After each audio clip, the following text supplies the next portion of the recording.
So hello everyone. बेटा start कर रहे हैं ऑर्गेनिक केमिस्ट्री डे 25 के साथ। आज का जो हमारा टॉपिक है वो हमारा ऑब्वियस ही बात है, जो हमारा एरोमेटिसिटी है उसका डिस्कशन रहने वाला है। ठीक है।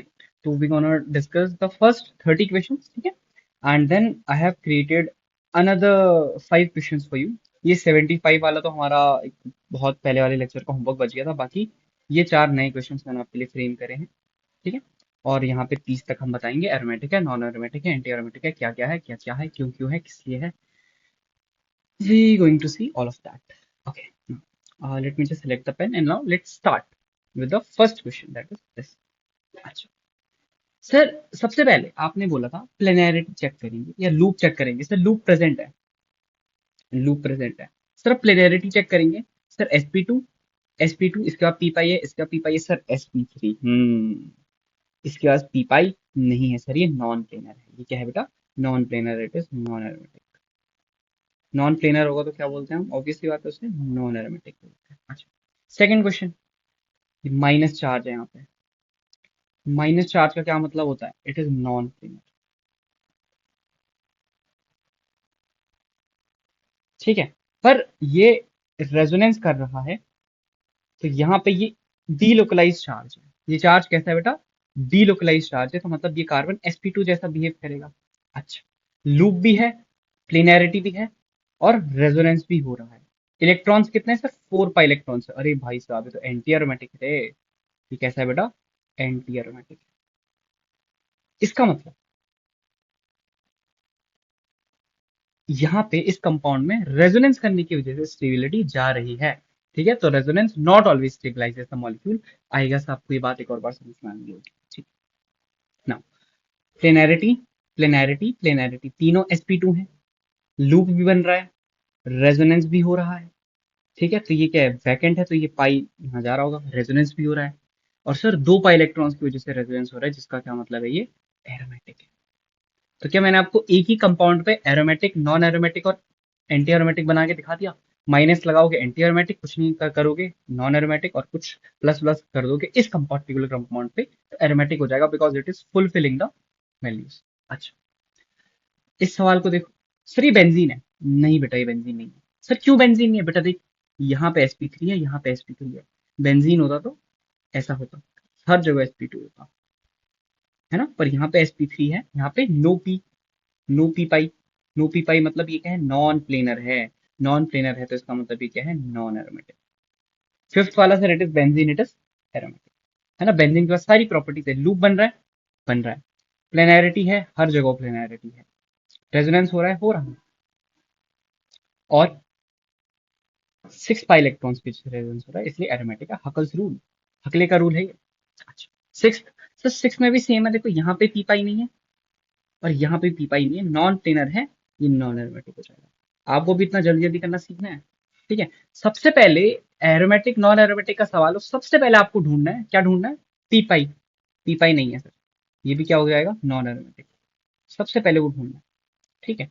अच्छा, इस कंपाउंड में देखो पी पाई, पी पाई, पी पाई, पी पाई, पी पाई। इस कंपाउंड का नाम बताएगा कोई? यस, वेरी गुड बेटा, फ्यूरान। है ना। रेजोनेंस हो रहा है इसमें, यस सर। इसका लोन पेयर यहाँ से जाके पूरा घूम रहा है इस रिंग में। अच्छा, लूप भी है, रेजोनेंस भी हो रहा है, प्लेनैरिटी भी है, सारे sp2 हैं। जब ये रेजोनेंस करेगा तो 1 2 3 4 5 6 पाई इलेक्ट्रॉन की वजह से रेजोनेंस हो रहा है। ये हमारा एरोमेटिक कहलाता है। ये हमारा क्या कहलाता है? सर 10th वाले क्वेश्चन पे सारी कंडीशंस फुलफिल्ड हैं। बस एक गलत बात ये हुई, 4 पाई इलेक्ट्रॉन की वजह से रेजोनेंस हो रहा है, it is a anti aromatic. Okay ना। 11th, 11th पे जरा गौर फरमाइए। सर आपने बोला था पी पाई ढूंढना है पहले। सर यहाँ पे पी पाई नहीं है, तो सर ये क्या हो गया? नॉन एरोमेटिक हो गया। ये क्या हो गया? Non aromatic. अच्छा, नॉन एरोमेटिक। उसके बाद 12th। सर जो ये है, ये वाला रेजोनेंस में है, डीलोकलाइज। ये भी रेजोनेंस में है, डीलोकलाइज। ये डीलोकलाइज है, ये डीलोकलाइज है। और ये जो पाई बॉन्ड है, इसे ये रेजोनेंस करके इसे तोड़ेगा, ये भी डीलोकलाइज है। अच्छा, इसका क्या मतलब हुआ? कि सर इसमें हर एक जगह पे sp2 प्रेजेंट है, लूप प्रेजेंट है, रेजोनेंस प्रेजेंट है। प्लेनैरिटी हो गई, रेजोनेंस हो गया, लूप हो गया। सर 6 पाई इलेक्ट्रॉन्स की वजह से सब कुछ हो रहा है, इट इज एरोमेटिक। यहाँ पे सेम है पूरा, 13th में सारा सेम है 12th की तरह, बस 2 पाई इलेक्ट्रॉन की वजह से रेजोनेंस हो रहा है, दैट इज एरोमेटिक। ये डिलोकलाइज होने के कारण sp2 था, ये प्लस होने के कारण sp2। ठीक है, डिटेल में एक्सप्लेन कर रहा हूँ। 14th, सर पी पाई नहीं है, पी पाई नहीं होता तो क्या बोलते हैं, नॉन एरोमेटिक। ठीक, सर इस यहाँ भी पी पाई नहीं है, नो पी पाई, पी पाई नहीं होता तो क्या बोलते हैं, एरोमेटिक। 16th, रेजोनेंस हो रहा है, लूप प्रेजेंट है, प्लेनरिटी प्रेजेंट है, डीलोकलाइज है इसलिए प्लेनरिटी प्रेजेंट है, 6 पाई इलेक्ट्रॉन्स, एरोमेटिक। 17th में देखिए, प्लेनरिटी है, लूप है, रेजोनेंस है, सब है, पर 4 पाई इलेक्ट्रॉन की वजह से है, एंटी एरोमेटिक। देखिए छोटे छोटे सवाल आते हैं बस। 19th is same as your 8th, है ना, 19th is same as your 8th, ये और ये सेम है। ठीक है, ये एरोमेटिक है। ये क्या है, इसका नाम पता है किसी को, पाइरोल, उसका क्या है, फ्यूरान। इसका 20 का नाम क्या है, thiophene, it is same as 8th। इसके कितने आर एस बनाए थे, 20 के 9 आर एस बनाए थे आपने। एक एज सल्फर ने एक बार इलेक्ट्रॉन दिए थे, उसमें आपके बने थे 5, और जब सल्फर ने इसके ऐसे इलेक्ट्रॉन लिए थे तब आपके बने थे 4, टोटल 9 इसके आर एस बने थे थायोफीन के, एरोमेटिक। अच्छा, 21 ट्राइपोलियम कैटायन, एरोमेटिक। 6 पाई इलेक्ट्रॉन्स की वजह से प्लेनरिटी है, लूप है, रेजोनेंस है, एरोमेटिक है। 22, सर ये तो वही है, इसमें 8 पाई इलेक्ट्रॉन है सर, हाँ बेटा 8 पाई इलेक्ट्रॉन है। सर ये एंटी एरोमेटिक है, पर बेटा देखो इसमें 7 कार्बन है, मैंने बोला था अगर 7 कार्बन या उससे ज्यादा कार्बन किसी रिंग में है तो नॉन प्लेनरिटी की तरफ वो जाता है ताकि वो नॉन एरोमेटिक बन सके। सर इसमें क्या होता था, देखो ये 6 कार्बन ऐसे, 7वां ऐसे हो जाएगा, रेजोनेंस तोड़ देगा अपना, ये अपना प्लेन इन डबल बॉन्ड के प्लेन से अलग कर देगा। इस कंपाउंड में रेजोनेंस तो है पर प्लेनैरिटी नहीं है, नॉन प्लेनैरिटी है, इट इज नॉन एरोमेटिक, है ना।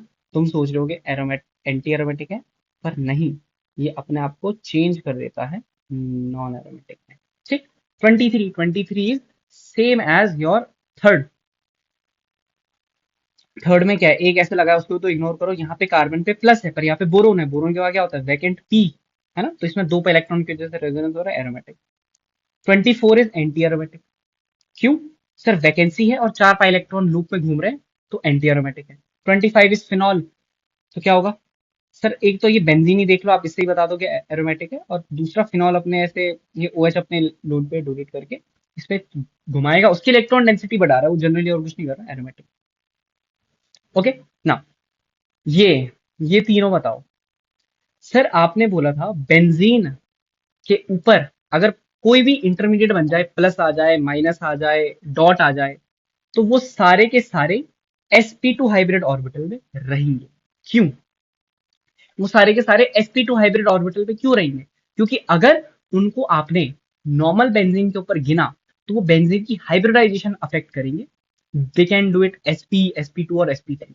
sp2 करे तब तो ठीक है, पर फिर भी we do not want any excess का चीज ओवर देयर, सो हम उनको नॉर्मली sp2 में डालते हैं ताकि हमारी नॉर्मल बेंजीन की केमिस्ट्री अफेक्ट ना हो।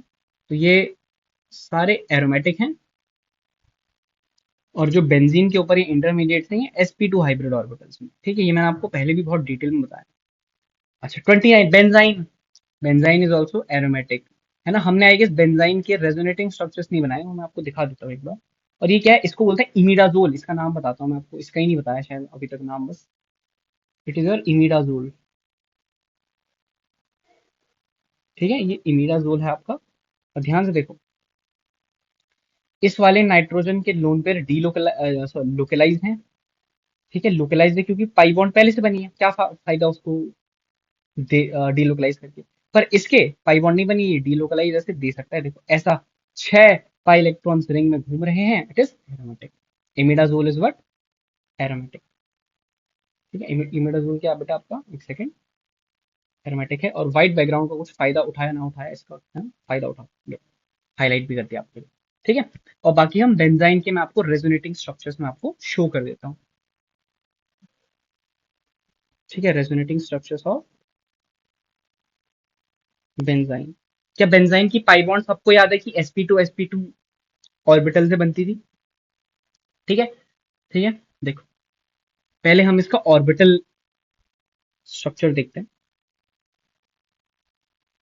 ये बेंजीन है, ठीक है ना।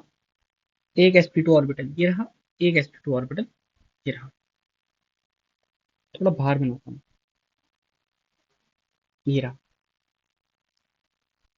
ठीक। अच्छा सर, बेंजीन के बाद पी पाई तो बनाओ। हाँ बेटा बना रहा हूँ, अभी बना रहा हूँ। पी पाई, पी पाई, पी पाई, पी पाई, पी पाई, पी पाई। ओके, इनको जरा अच्छे से बनाता हूँ पी पाई को। या तो एक काम करो, इनको ना थोड़ा और बाहर को दिखाना पड़ेगा। ठीक है, और ये रहे हमारे sp2 हाइब्रिड ऑयल। ठीक है, this is the normal pi bond. This is the pi bond of benzene, you can appreciate. And this is the which one pi bond, ये आपकी पाई बॉन्ड है, बेंजाइन वाली पाई बॉन्ड है। ठीक है, तो ये मैंने आपको क्या दिखाया है, ये मैंने आपको कुछ ये दिखाया है। लेट मी जस्ट,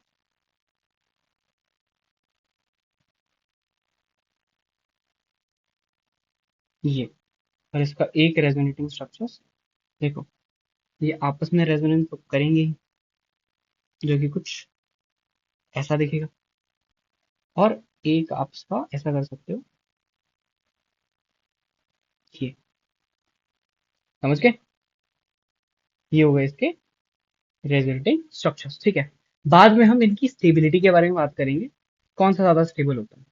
ठीक है, कि विच इज मोर स्टेबल। अच्छा, चलो बाद में करेंगे। 71 क्वेश्चन पे आपका तो स्वागत है बेटा। We are welcoming you on the 71 question. ये एक बवाल सवाल है, ये सवाल नहीं बवाल है।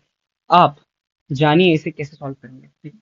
सबसे पहले तो पढ़ते हैं what is asked in the question, that is the comment on the nature of bond shown by x. तो मैंने क्या बोला है कि ये जो एक बॉन्ड बनी है ये तो सिग्मा है। एक बॉन्ड तो आपकी सिग्मा है और दूसरी आपकी पाई होती है।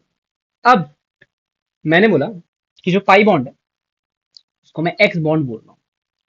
तो आपको एक्स बॉन्ड के नेचर पे कमेंट करना है ना। आपको क्या करना है कि आपको एक्स बॉन्ड के नेचर पे जो है वो आपको कमेंट करना है कि what is the nature of x bond, है ना, कि एक्स बॉन्ड का आपका नेचर क्या।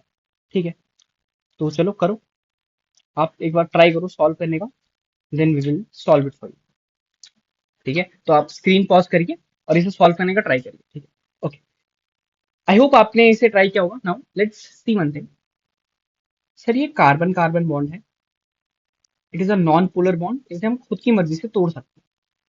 तो सर हमने ऐसा एक कंपाउंड पहले भी पढ़ा है, सिर्फ इतना कंपाउंड देखो। तो जब हम उसमें इसको ऐसे घुमाते थे, यहाँ माइनस यहाँ प्लस, तो दोनों सिस्टम हमारे एरोमेटिक हो जाते हैं। अब देखो क्या हो रहा है, आपने यहाँ माइनस किया, ये माइनस रेजोनेंस करके यहाँ पे माइनस लाया। सेम ऐसा करोगे तो ऊपर की साइड यहाँ माइनस। नाउ सर इस माइनस को खींचने के लिए यहाँ पे विड्रॉइंग ग्रुप बिठा रखा है, इस माइनस को खींचने के लिए विड्रॉइंग ग्रुप बिठा रखा है। तो इधर का माइनस तो बहुत अच्छा इस तरीके में डीलोकलाइज हो रहा है।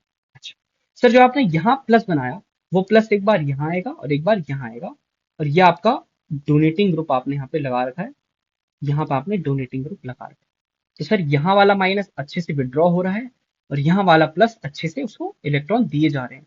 तो इसका मतलब जो ये पाई बॉन्ड है ये 2TB फॉर्म में ज्यादा रहेगी, क्योंकि अगर वो 2TB फॉर्म में रही, अगर वो 2TB फॉर्म में रही, यहाँ माइनस यहाँ प्लस, ये प्लस अच्छे से, सॉरी ये माइनस अच्छे से डिलोकलाइज हो रहा है, खींचा जा रहा है, और इस प्लस की कमियां पूरी की जा रही हैं यहाँ पे। समझ गए बात को?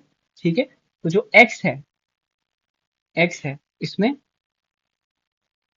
Sigma character greater than pi character होगा,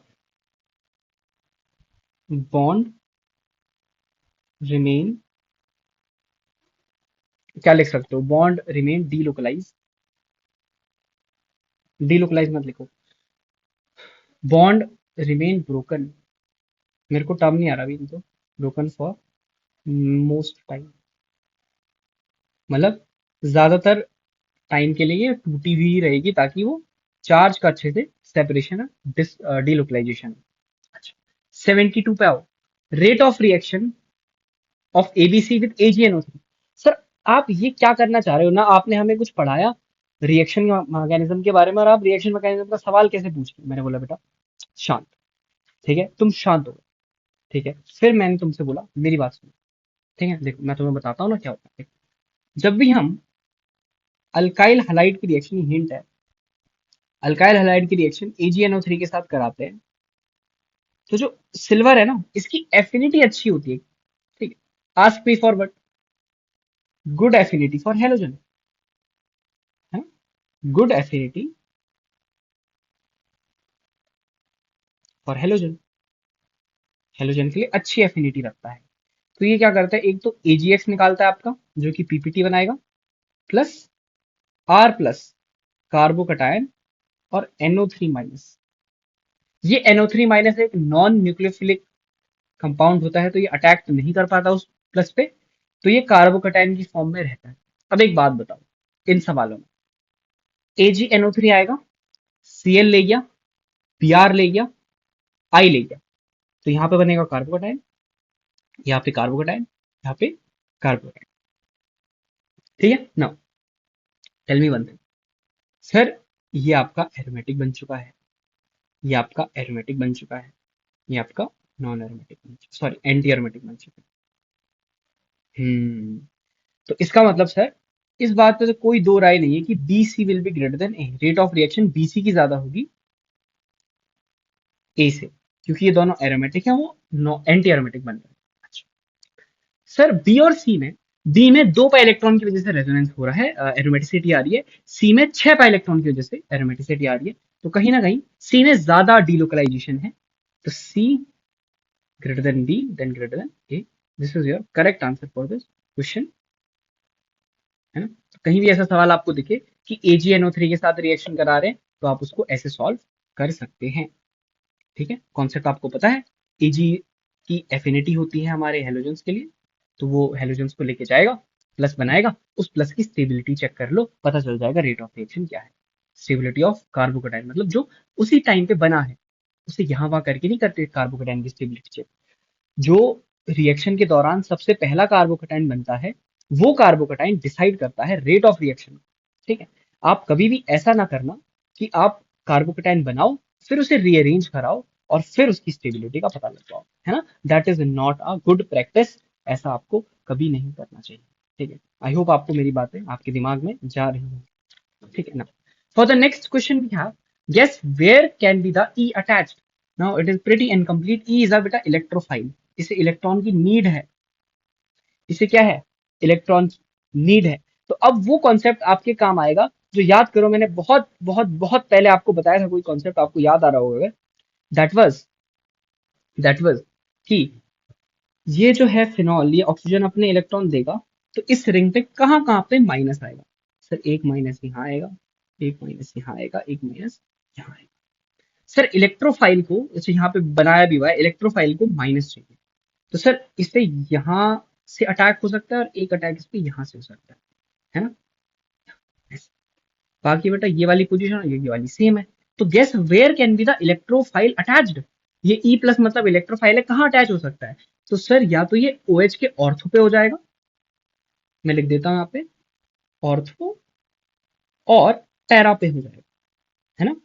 वो बात बाद में डिसाइड करेंगे कि लगता कहाँ पे एक्चुअली में, या ऑर्थो पे लगता है या पैरा पे लगता है या दोनों पे लगता है, वो बात हम बाद में डिसाइड कर लेंगे कि कहाँ पे लगता है।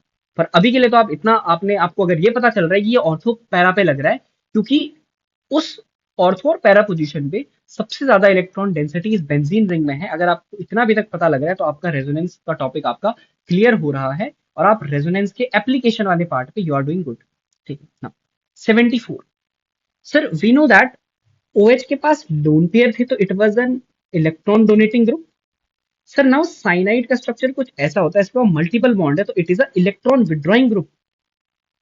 तो सर ये इलेक्ट्रॉन खींचेगा, और जैसे ही ये इलेक्ट्रॉन खींचेगा सर, कुछ इस प्रकार से इलेक्ट्रॉन खींचेगा, तो आपका प्लस चार्ज आएगा ऑर्थो और पैरा पोजिशन पे। इतनी बात समझ आती है, क्योंकि mesomeric effect only applies at ortho and para position, ये भी आपको क्लियर है ना? Tell me one thing sir, अब प्लस को प्लस के साथ रिएक्शन नहीं हो सकती है, प्लस को चाहिए electron. Sir now ortho para पे तो हमारे इलेक्ट्रॉन की कमी वैसे ही चल रही है, तो सर मेटा पे हमारा कुछ नहीं हो रहा है, देखो सर मेटा पे कहीं ना कहीं ये इलेक्ट्रॉन इसको दे सकता है, मेटा से ये कहीं ना कहीं इस पे इलेक्ट्रॉन दे सकता है, तो सर इसमें ये मेटा पोजीशन पे जाना पसंद करेगा, ये मेटा पोजीशन पे जाना पसंद करेगा। अगर आपको इतनी बात समझ आ रही है तो मेरा आपको रेजोनेंस पढ़ाना सफल हो गया, because this is a very good concept. बहुत सारे बच्चों को रिएक्शन पढ़ने के बाद ये क्लियर नहीं होता कि ये ऑर्थो पैरा पे क्यों जा रहा है या मेटा पे क्यों जा रहा है। नाउ यू नो ये क्यों जा रहा है। ये इलेक्ट्रॉन डोनेटिंग ग्रुप है और कहाँ कहाँ पे इलेक्ट्रॉन डेंसिटी बढ़ाएगा, ऑर्थो और पैरा पोजीशन पे इलेक्ट्रॉन डेंसिटी बढ़ाएगा। इलेक्ट्रॉन विड्रॉइंग ग्रुप है, ऑर्थो और पैरा से इलेक्ट्रॉन डेंसिटी खींचेगा, तो कहाँ पे कंपैरेटिवली मेटा पे इलेक्ट्रॉन डेंसिटी ज्यादा है, इसलिए वहां से अटैक हो रहा है। समझ रहे हो मेरी बात को, समझ रहे हो मेरी बात को, यस समझ रहे हो। तो that's this was your, these two are the very good question, है ना। एक ये मतलब ये सारे अच्छे सवाल है आपके, है ना। ये चार सवाल आपके बहुत ज्यादा बढ़िया यहाँ पे देखने को मिल जाएंगे ना। द 75 क्वेश्चन आपसे स्टेबिलिटी पूछिए। It's easy question. See this is anti aromatic, यहाँ पे पी पाई नहीं है, तो ये this is non aromatic and this is benzene, this is aromatic. तो स्टेबिलिटी आपको दिख रही है आपकी स्क्रीन के सामने, you can say that sir stability is A aromatic, then C non-aromatic, then B aromatic. Yes. तो ये रहे आपके कुछ ये 5 एक्स्ट्रा सवाल, ठीक है।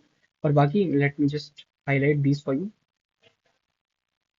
ओके, ठीक है ना? आपको इतनी बात समझ आई, ठीक है। Now let's discuss about the stability of benzene. Okay, so as you can appreciate, these are the Kekulé structures of what? Kekulé structures of benzene, है ना। ये दोनों क्या है, अगर मैं आपके लिए लिखूं, these are the Kekulé structures, these are the Kekulé structures। अगर मैं इसे ए बोलूं और इसे बी बोलूं और मैं आपसे बोलूं कि इसकी स्टेबिलिटी बताओ, ठीक है, तो आप बताओ क्या बोलोगे sir, A equals to B. My God sir, A equals to B, yes. ये क्या है, इक्विवेलेंट स्ट्रक्चर्स होते हैं, ठीक है। क्या होते हैं, इक्विवेलेंट स्ट्रक्चर्स होते हैं,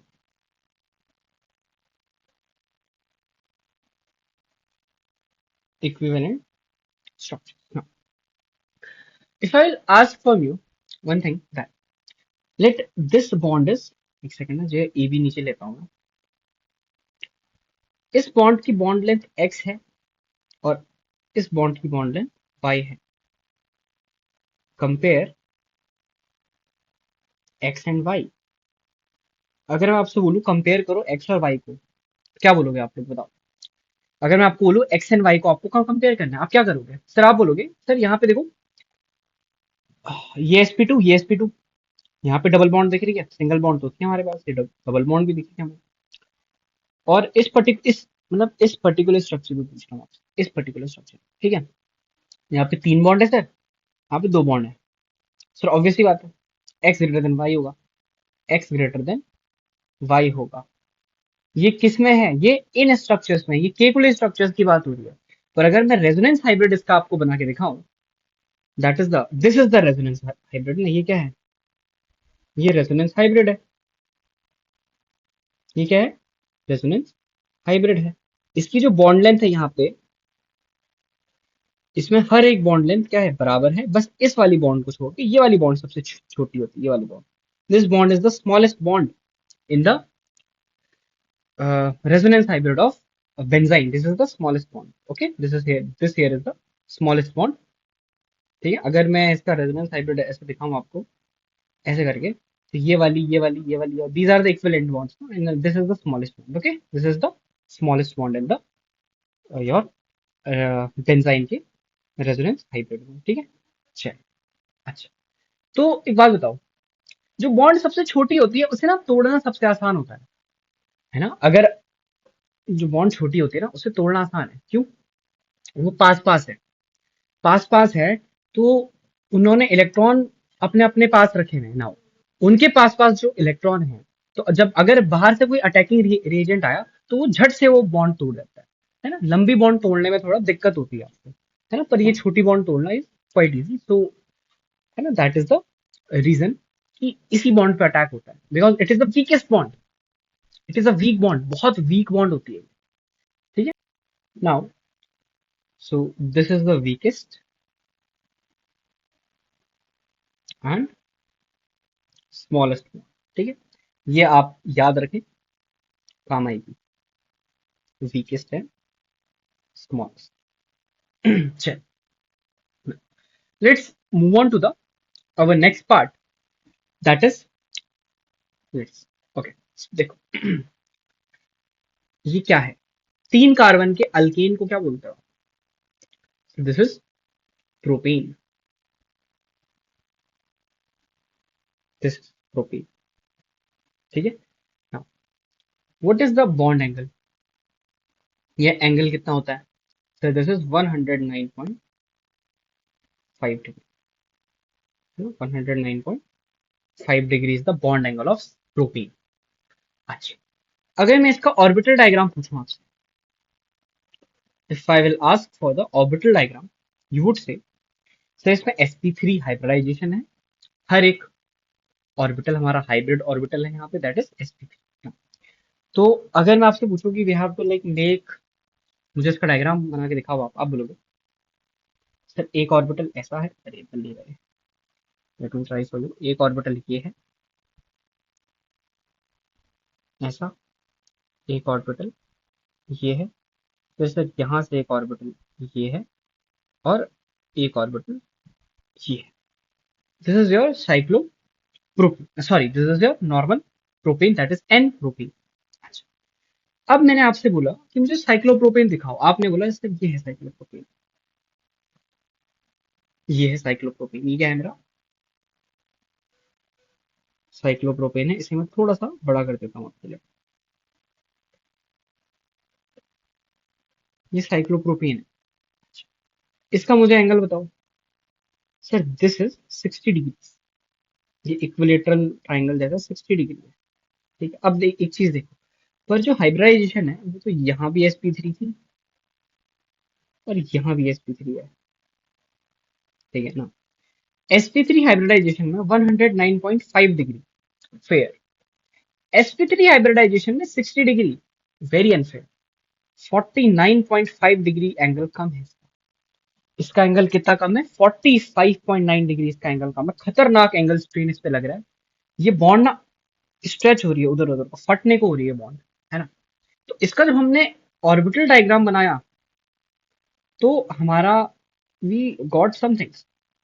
एक तो हमें एक्सपेक्टेड क्या था, कि हमने एक्सपेक्ट क्या किया था इससे ऑर्बिटल डायग्राम में, ठीक है, और एक आया हमारा कि हमने ऑब्जर्व क्या किया। expectations are not always equal to the reality, so there is a change here, now see, एक तो हमारी एक्सपेक्टेशन है और एक हमारी ऑब्जर्वेशन है। नाउ एक्सपेक्टेशन तो हमें क्या थी सर, जैसा यहाँ है वैसा ही होगा, कि एक sp3 ऐसा होगा, थोड़ा ज्यादा बड़ा बन रहा है, एक सेकेंड, एक sp3 ऐसा होगा, एक ऐसा होगा, ठीक है, दूसरा हमारा ऐसा होगा, फिर एक हमारा ऐसा, यहाँ से एक हमारा एक सेकेंड ऐसा, और फिर एक हमारा कुछ लास्ट टाइम पे होगा ऐसा। ठीक है, हमारी एक्सपेक्टेशन तो यही थी कि ऐसा ऐसा हमारा होगा, बट जैसे कि मैंने आपको बोला ये 60 डिग्री है, यहाँ पे ओरिजिनली 109 था, तो इस पे एंगल स्ट्रेन नाम की चीज है वो बहुत है, यहाँ पे एंगल स्ट्रेन है, यहाँ पे क्या है एंगल स्ट्रेन। अच्छा सर, पर एंगल स्ट्रेन से क्या दिक्कत आपको होती? एक बात बताओ, ये एंगल स्ट्रेन है, जो sp2 हाइब्रिडाइजेशन होती है, क्या उसमें कुछ फायदे की चीज दिखी है तुम्हें आज तक? सर sp3 में 109.5 डिग्रीज है, sp2 में 120 डिग्रीज है, फायदा तो कुछ है नहीं सर इसमें। But we can do one thing, कि जो ये ऑर्बिटल्स होते हैं ना, ऑब्जर्वेशन बता रहा हूँ आपको, ये अभी तो ऐसे नॉर्मल नॉर्मल है, ठीक है, बट ये क्या करते हैं, जो कार्बन कार्बन वाले हैं, ये जो पी कैरेक्टर है अपना, they increase their P character, they increase their P character, और ये एक दूसरे में ज्यादा फ्यूज होने लगते हैं। ठीक, ये एक दूसरे में ज्यादा फ्यूज होने लगते हैं, तो व्हाट हैपेंस इज कि जैसे देखो ध्यान से देखना, ये एक पी है, ये एक पी है, तो ये दोनों पास आ रहे हैं, जैसे फ्यूज हो रहे हैं, तो they make a arc like this, arc like this, है ना। तो कार्बन कार्बन बॉन्ड में पी कैरेक्टर बढ़ रहा है, परसेंटेज पी कैरेक्टर बढ़ रहा है आपका, ये एक आर्क जैसा बनाता है ऐसा। ठीक है, तो अगर देखो ऐसा आर्क बन गया, ऐसा आर्क बन गया, ऐसा आर्क बन, कहीं ना कहीं एंगल आपका बढ़ रहा है, 60 से तो ऊपर हो गया, तो एंगल स्ट्रेन आपका कम हो रहा है। ठीक है, अब देखो क्या होता है, जब ये पी ज्यादा फ्यूज कर लेते हैं अपने आप को पी कैरेक्टर बढ़ा के, तो इनमें पाई बॉन्ड कैरेक्टर आने लगता है। ठीक है, कैसे, सिर्फ पाई बॉन्ड बनाता है पी पाई, अगर इसका पी ज्यादा फ्यूज करेगा तो उसमें पी पाई लाइक कैरेक्टर होंगे, that is similar to the pi bond character. ठीक। अच्छा, सर कार्बन कार्बन में तो पी कैरेक्टर बढ़ गया, हमारे पास एक एस नाम की चीज भी होती है। तो सर जो ये एस कैरेक्टर है, ये कार्बन हाइड्रोजन बॉन्ड में एस कैरेक्टर यहाँ पर बढ़ता है, इसका तो प्योर एस होता है, और इसका जो sp3 था, उसका जो पी है वो तो यहाँ जा रहा है, समझ रहे हो आप, देखो जैसे ये है, ये एच है, इसका प्योर एस है, फिर ये sp3 इसका यहाँ एक ऐसा है, एक sp3 इसका ऐसा है।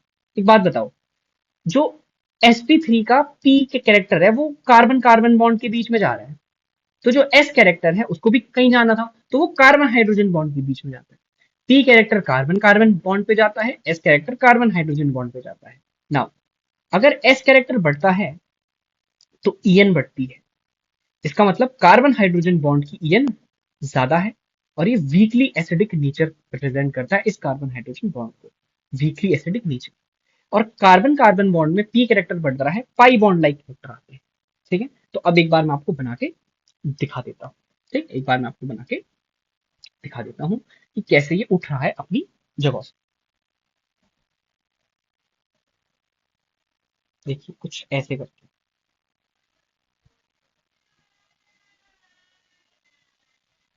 ठीक कुछ ऐसे करके ये हो रहा है। ठीक है, दिख रहा है ना आपको, अपनी जगह से उठ गया वो, है ना। और यहाँ पे ये ठीक है bond formation, I guess you can appreciate that. ठीक है, और इसी का हम एक इक्विवेलेंट स्ट्रक्चर में आपको बना के दिखाऊं तो वो कुछ, एक सेकेंड, ऐसा देखिएगा, इसको मैं थोड़ा बड़ा कर लूँ, वो कुछ, just give me a second,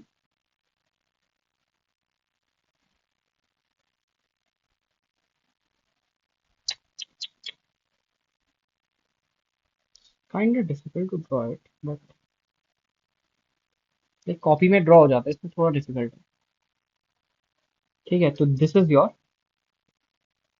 cyclopropane का ऑर्बिटल स्ट्रक्चर का ऑब्जर्वेशन, जो हमें रियल स्ट्रक्चर इसका ऐसा दिखता है। ठीक है, तो this is the your cyclopropane. ठीक है, दिस इज योर साइक्लोप्रोपेन। अच्छा, एक चीज बताओ, एक चीज बताओ, तो क्या हुआ, due to strain, due to strain, strain के चलते क्या हुआ, स्ट्रेन के चलते क्या हुआ, मैंने क्या बोला, पी पी की ओवरलैपिंग बढ़ रही है ताकि कर्व बना सके, आर्च बना सके। अच्छा, आर्क बना सके, सॉरी, ड्यू टू स्ट्रेन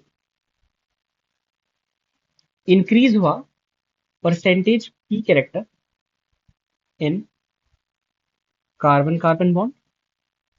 ठीक है, and percentage S character increase in carbon hydrogen bond.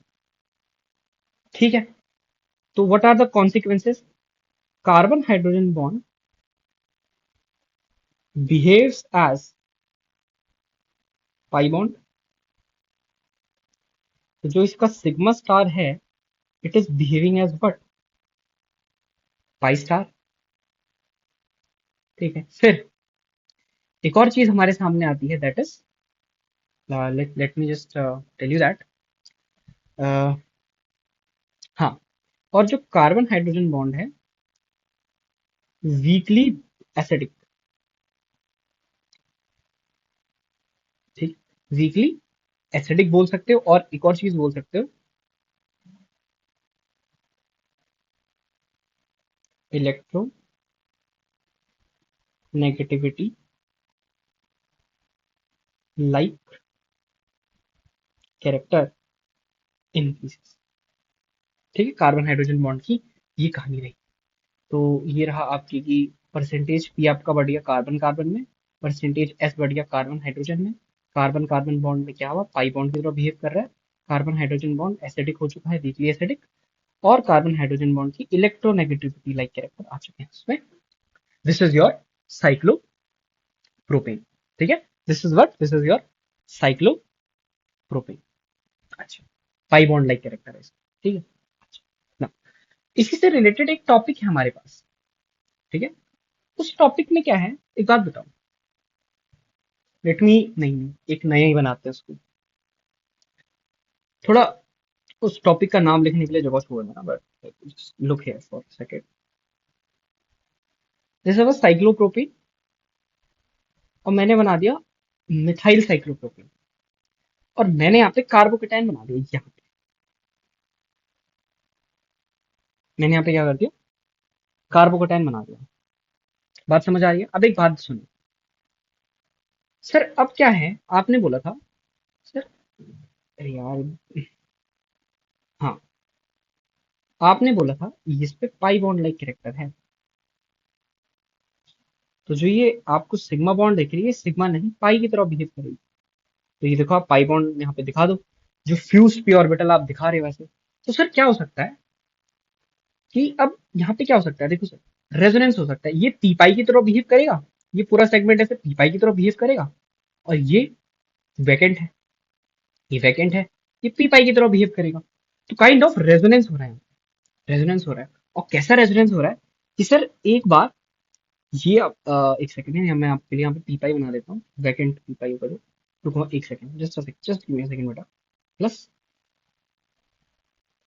Plus, तो एक तो हम बिना इस ग्रीन वाले के एक लेते हैं, ये है जो, और एक हम ऑर्बिटल्स वाला डायग्राम लेते हैं आपके लिए। ठीक है, ये तो एक नॉर्मल हो गया, और यहाँ पे आपकी ऑर्बिटल अप्रोच आ गई। ठीक है, यहाँ पे आपकी क्या आ गई, ऑर्बिटल अप्रोच। तो ये ऐसा है, ये क्या है, वैकेंट है। ये क्या है, वैकेंट है। एक और अच्छे से वैकेंट बना दूं, वैकेंट। अच्छा तो नहीं बना पर, ये पाई बॉन्ड लाइक कैरेक्टर है। तो ये अपने इलेक्ट्रॉन इसको ऐसे दे रहा है। ठीक है, ये अपने इलेक्ट्रॉन इसको ऐसे दे रहा है। अच्छा, एक बार ऊपर वाला इलेक्ट्रॉन दे सकता है, एक बार नीचे वाला इलेक्ट्रॉन दे सकता है। एक बार ऊपर वाला इलेक्ट्रॉन दे रहा है, एक बार नीचे वाला इलेक्ट्रॉन आपके दे रहा है। अच्छा, ठीक है, ऐसे बात का। तो एक बार ऊपर वाले ने दिया, एक बार नीचे वाले ने, तो कुछ ऐसा हो रहा है देखो। ये देगा, फिर ये वापस देगा, फिर ये इसको देगा, फिर ये वापस देगा। तो काइंड ऑफ डांस स्टेप, ठुक ठुक ठुक ठुक ठुक ठुक ठुक ठुक, काइंड ऑफ डांस स्टेप हो रहा है। ठीक है, तो चलिए वो तो बात की बात है, डांसिंग वगैरह। बाकी अगर इसका आप स्ट्रक्चर ड्रॉ करोगे तो कुछ, यहाँ पे तो आपका डबल बॉन्ड आ गया, और यहाँ पे आपका प्लस आ गया। एक तो ये बन सकता है, और एक क्या हो सकता है कि यहाँ पे डबल बॉन्ड आ गया, और रुको, इस बार ऊपर वाली नहीं खोली ना। हाँ, ये डबल बॉन्ड आ गया, नीचे प्लस आ गया। कैसे हो रहा है ये? सर एक बार इसने इलेक्ट्रॉन दिए तो ये बना, अब ये वापस से इलेक्ट्रॉन देगा, और फिर ये नीचे वाला इलेक्ट्रॉन देगा, तो यहाँ प्लस बन जाएगा। तो मतलब क्या हो रहा है, पहले ये दे रहा है, फिर ले रहा है, फिर दे रहा है, फिर ले रहा है, फिर दे रहा है, फिर ले रहा है, फिर दे रहा है, फिर ले रहा है। तो यही एक डांस स्टेप जैसा यहाँ पे केमिस्ट लोगों ने, ऑर्गेनिक केमिस्ट लोगों ने इसको ऑब्जर्व किया, और they named it as dancing resonance. They named it as dancing resonance, है ना। इसके बहुत सारे और नाम है जो कि मैं अभी डिस्कस करता हूँ आपके साथ। एक बात बताओ, जो साइक्लोप्रोपेन में पाई बॉन्ड लाइक कैरेक्टर है, जो कि साइक्लोप्रोपेन में पाई बॉन्ड लाइक कैरेक्टर है, ये जो पाई बॉन्ड लाइक कैरेक्टर है, ये पी ऑर्बिटल के मुड़ने से आ रहा है, पी ऑर्बिटल की बेंडिंग से आ रहा है। इसीलिए इसको हम एक और नाम देते हैं, this is bent P overlapping.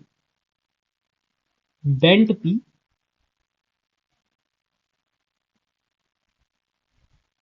Overlapping, क्या बोलते हैं, बेंट पी ओवरलैपिंग। और हमने ऐसे बोला कि this sigma bond is behaving as pi bond. असल में नेचर ने उसे एज सिग्मा ही बनाया था, but it is a pi bond, it is behaving as a pi bond due to this bent p thing. तो इसको हम सिग्मा रेजोनेंस भी बोल देते हैं। क्या बोल देते हैं इसको हम? सिग्मा रेजोनेंस भी बोल देते हैं। ठीक ना।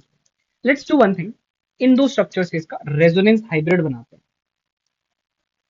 क्या बनाते हैं इसका? रेजोनेंस हाइब्रिड इसका बनाते हैं। तो वो कुछ ऐसा दिखेगा, देखो।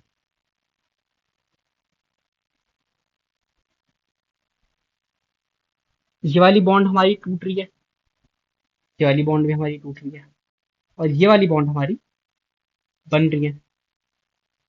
ठीक है। यहाँ पे हमारे पास डेल प्लस, चलो किसी और कलर से बना देते हैं। यहाँ पे हमारे पास डेल प्लस है, यहाँ पे हमारे पास डेल प्लस है, यहाँ पे हमारे पास डेल प्लस है। This is the resonance hybrid. Resonance hybrid देख के एक चीज बताओ, अगर मैं यहाँ पे इलेक्ट्रॉन डोनेटिंग ग्रुप लगा दूं और यहाँ पे भी इलेक्ट्रॉन डोनेटिंग ग्रुप लगा दूं, तो वो प्लस को इलेक्ट्रॉन देगा जो प्लस यहाँ पे आ रहा है। तो स्टेबिलिटी क्या हो जाएगी? बढ़ जाएगी। स्टेबिलिटी क्या हो जाएगी? बढ़ जाएगी, है ना। तो इसका मतलब we can do one thing, इसको उठाओ, इसको उठाओ, और मैं आपको एक सवाल दे दूंगा। एक सेकंड,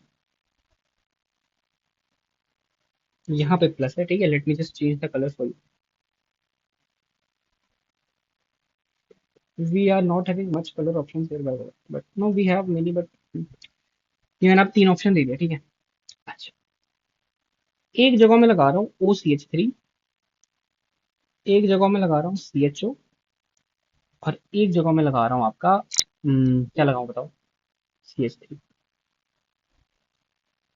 ठीक है। और मैंने बोल दिया ये A है, ये B है, ये C है। आप मुझे स्टेबिलिटी बताओ।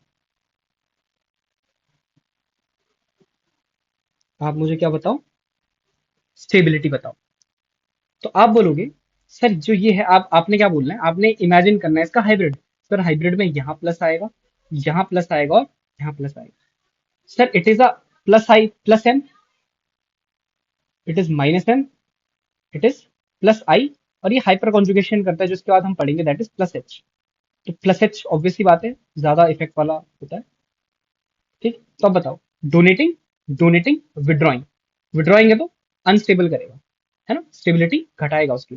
तो आप क्या बोल दोगे? Sir A, then C, then B. A then C then B, this is your correct answer. This is your correct answer for this particular question. तो आई होप आपको मेरी बात यहाँ पे समझ में आई होगी regarding to the dancing resonance वाला part. Now let's discuss one thing about the cyclopropene. As we said, behaves as pi bond, है ना। It behaves as pi bond. इसमें एक और चीज आप लिख सकते हो कि गिव्स एडिशन रिएक्शन, ये हम आगे पढ़ेंगे, ठीक। Gives addition reactions as of alkenes, gives addition reactions as of alkenes. It is a quite important for your reaction mechanism वाला part. Quite क्या, बहुत ज्यादा important भैया। ठीक है, रिएक्शन मैकेनिज्म पार्ट के लिए it is a very important thing कि it behaves as pi bond. So reaction आपकी कैसी देता है? अल्कीन जैसी आपकी रिएक्शन आपको देता है। तो आई होप आपको ये वाला पॉइंट भी मेरा समझ में आया। ठीक है, behaves as pi bond, so gives addition reaction as of alkenes. अच्छा, तो आज हमने क्या किया? ये 5 सवाल डिस्कस किए, फिर ये 30 सवाल डिस्कस किए। बेंजाइन के बारे में सीखा, बॉन्ड लेंथ ऑफ बेंजाइन देखी, साइक्लोप्रोपेन देखा, डांसिंग रेजोनेंस देखा। इसके बाद डांसिंग रेजोनेंस के सवाल ऐड कर रहा हूँ। अगले लेक्चर में बचे हुए एरोमेटिसिटी के सवाल डिस्कस करेंगे, and then just like that. Okay, चलिए। तो अभी मैं आपको सवाल एक बार दिखा दूंगा, इसके बाद क्वेश्चंस मैं आपको कौन से दे रहा हूँ, and then we will the sum up the lecture. ठीक है, क्वेश्चंस अभी आपको दिखा देता हूँ। ओके, सो बेटा ये आपके कुछ सवाल है। मुश्किल से we have some 9 question. Okay, तो ये आपने करने, these are easy questions. Okay, just you have to use your resonance and inductor का दिमाग, and you will be able to solve them. And there was a information कि जो ये bond है ना, आपको दिख रही है बनाना जैसे दिख रही है, इसको आप बनाना बॉन्ड बोल सकते हो। ठीक है, बनाना बॉन्ड। ठीक है, this is also what banana bond. जब सिग्मा बॉन्ड थोड़ी मुड़ जाती है उसे बनाना बॉन्ड हम कहते हैं। So this is your banana bond like that. Okay, चल। अच्छा, there was a update regarding to something that, see, ये मैंने क्वेश्चंस बनाए हैं कब के लिए, जो जिनका आपका हो चुका है, मतलब जो नीट फॉर 26 के लिए अटेम्प्ट करेंगे। If someone is seeing this video, तो ये वाली पीडीएफ बहुत जल्द आ रही है। तो बहुत प्यारे प्यारे सवाल हैं इसमें, देखो बहुत प्यारी प्यारी मैकेनिज्म्स हैं, बहुत प्यारे प्यारे प्यारे सवाल हैं, है ना, खुद मैंने हाथ से लिखा है, देखो। तो yes, this will be available for you in tomorrow after this video, और maybe before this video पे आपको देखने को मिल सकता है, पर मैक्सिमम ये है कि आफ्टर दिस वीडियो मिलेगा। कुछ इसमें चीज़ें चेंज करनी है, फिर आपको ये सवाल देखने को मिल जाएंगे। ठीक है, नीट एडवांस सब के लिए अच्छे से कवर किया। ठीक है, so this was for today's lecture and thank you so much. All the best, पढ़ते रहो, डाउट्स आए तो ज़रूर पूछो।